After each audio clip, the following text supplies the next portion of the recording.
নমস্কার বন্ধুরা, আশা করি আপনারা সবাই ভালো আছেন। আমিও ভালো আছি। আজকে আমি আপনাদের সঙ্গে শেয়ার করছি কাঁচকলার খোসা বাটা। এই কাঁচকলার খোসা বাটাটা খেতে কিন্তু গরম ভাতে দারুণ লাগে। চলুন তাহলে আমরা কাঁচকলার খোসা বাটাটা বানানো শুরু করি। কাঁচকলার খোসা বাটা করার জন্য এখানে আমি কাঁচকলার খোসাগুলোকে হলুদ জলে ভিজিয়ে রেখেছি। আর কাঁচকলাগুলোকে দিয়ে আমি তেলাপিয়া মাছ করেছি, সেই রেসিপিটাও আমি আপনাদের পরে অন্য কোনো সময় শেয়ার করব। এবার আমি কাঁচকলার খোসাগুলোকে জল থেকে তুলে নিয়ে ছোট ছোট টুকরো করে কেটে নিচ্ছি। আমি একইভাবে সবগুলোকে কেটে নিয়েছি। এবার আমি ছাড়িয়ে নিচ্ছি একটা বড় সাইজের রসুন। এই কাঁচকলার খোসা বাটাটা আপনারা একবার বাড়িতে করে দেখবেন। যখন মুখে কোনো স্বাদ থাকবে না, তখন কিন্তু এই কাঁচকলার খোসা বাটাটা দিয়ে অনেকটা ভাতই খাওয়া হয়ে যাবে। আমি এইভাবে গোটা একটা রসুন ছাড়িয়ে নেব। ছাড়িয়ে নিয়ে এবার আমি একটা প্যান বসিয়েছি। প্যানের মধ্যে নিয়েছি জল।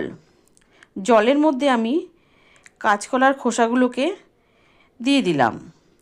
দিয়ে ঢাকা দিয়ে সেদ্ধ হতে দেব 7-8 মিনিট মতন।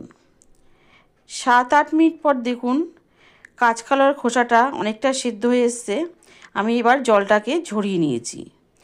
এবার একটা মিক্সার জারে নিলাম কালো জিরে, দিয়ে দিলাম রসুন আর 2টো কাঁচা লঙ্কা। এখানে ঝাল যারা বেশি খান তারা ঝাল আরেকটু দিতে পারেন। দিয়ে দিলাম কাঁচকলার খোসাগুলো। দিয়ে দেব সাদা তিল। তিলটা দিয়ে আমি কাঁচকলার খোসাটাকে দুবারে মিক্সার জারে ভালো করে পেস্ট করে নেব। দেখুন কাঁচকলার খোসাটা পেস্ট করা হয়ে গেছে। এবার আমি সাইডে সরিয়ে রেখে কড়াই বসিয়েছি। কড়াইতে দিয়ে দিয়েছি সর্ষের তেল। তেলটা গরম হয়ে গেলে দিয়ে দিলাম কাঁচকলার খোসার পেস্টটা। পুরো পেস্টটাকে ভালো করে আমি কাকিয়ে দিয়ে দেব। দিয়ে প্রথমে একটু আমি মিশিয়ে নিচ্ছি। আর গ্যাসটাকে কিন্তু আমি কমিয়েই দিয়েছি। মিশিয়ে নিয়ে এবার দিয়ে দেব মিক্সার ধুয়ে একটু জল। জলটা দিয়ে ভালো করে আমি খোসার সাথে মিশিয়ে নেব। মিশিয়ে নিয়ে দিয়ে দেব পরিমাণ মতো নুন আর দিয়ে দেব হলুদ গুঁড়ো। নুন হলুদ দিয়ে এবার ভালো করে কাঁচকলা খোসার সাথে মিশিয়ে নেব। দেখুন সুন্দরভাবে মেশানো হয়ে গেছে। আর এই সময় কিন্তু ফ্লেমটা একটু হাইতেই আছে। হাই ফ্লেমে প্রায় 5-6 মিনিট ধরে আমি ভালো করে খোসাটাকে রান্না করে নিয়েছি। দেখুন জলটা অনেকটাই শুকিয়ে এসছে। এবার এর মধ্যে দিয়ে দেবো একটা কাঁচা লঙ্কা আর দিয়ে দেবো চিনি।